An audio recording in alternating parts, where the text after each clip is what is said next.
Chapter 31. Feudalism. How Central Europe, attacked from three sides, became an armed camp, and why Europe would have perished without those professional soldiers and administrators who were part of the feudal system.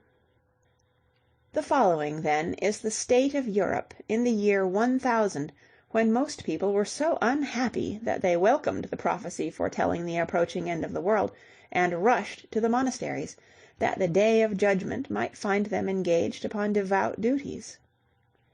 At an unknown date, the Germanic tribes had left their old home in Asia, and had moved westward into Europe. By sheer pressure of numbers they had forced their way into the Roman Empire. They had destroyed the great Western Empire, but the eastern part, being off the main route of the great migrations, had managed to survive, and feebly continued the traditions of Rome's ancient glory. During the days of disorder which had followed, the true dark ages of history, the 6th and 7th centuries of our era, the German tribes had been persuaded to accept the Christian religion, and had recognized the Bishop of Rome as the Pope, or spiritual head of the world. In the 9th century the organizing genius of Charlemagne had revived the Roman Empire, and had united the greater part of Western Europe into a single state. During the 10th century this empire had gone to pieces. The western part had become a separate kingdom, France. The eastern half was known as the Holy Roman Empire of the German nation, and the rulers of this federation of states then pretended that they were the direct heirs of Caesar and Augustus.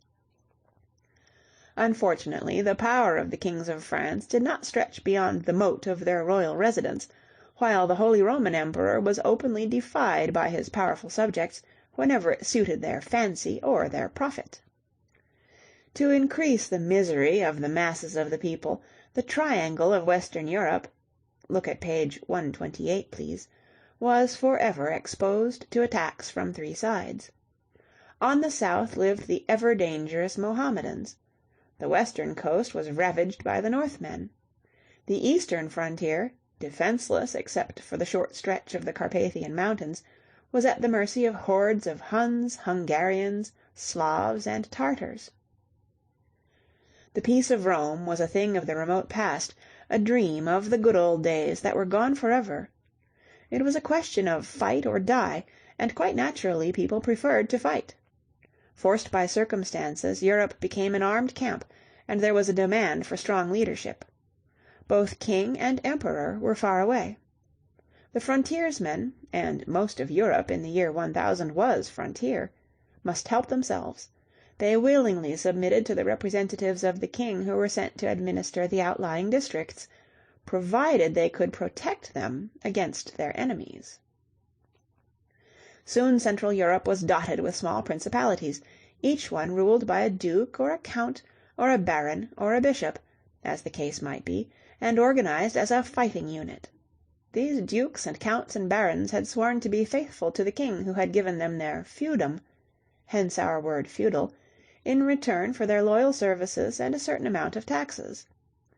But travel in those days was slow, and the means of communication were exceedingly poor.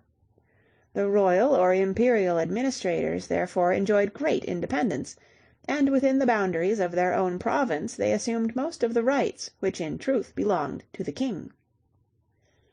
But you would make a mistake if you supposed that the people of the 11th century objected to this form of government. They supported feudalism because it was a very practical and necessary institution.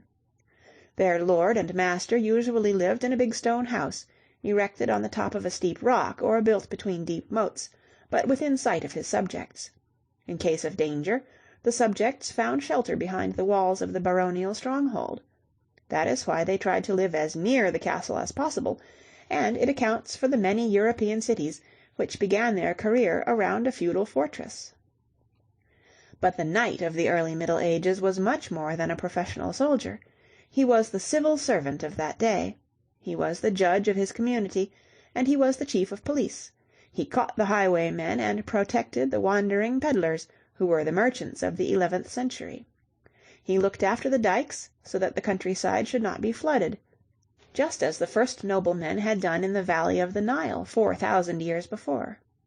He encouraged the troubadours who wandered from place to place, telling the stories of the ancient heroes who had fought in the great wars of the migrations. Besides, he protected the churches and the monasteries within his territory, and although he could neither read nor write (it was considered unmanly to know such things), he employed a number of priests who kept his accounts, and who registered the marriages and the births and the deaths which occurred within the baronial or ducal domains. In the 15th century the kings once more became strong enough to exercise those powers which belonged to them because they were "anointed of God." Then the feudal knights lost their former independence. Reduced to the rank of country squires, they no longer filled a need, and soon they became a nuisance. But Europe would have perished without the feudal system of the Dark Ages. There were many bad knights, as there are many bad people today, but generally speaking, the rough-fisted barons of the 12th and 13th century were hard-working administrators, who rendered a most useful service to the cause of progress. During that era the noble torch of learning and art, which had illuminated the world of the Egyptians and the Greeks and the Romans, was burning very low. Without the knights and their good friends, the monks, civilization would have been extinguished entirely, and the human race would have been forced to begin once more where the cave man had left off. Chapter 31.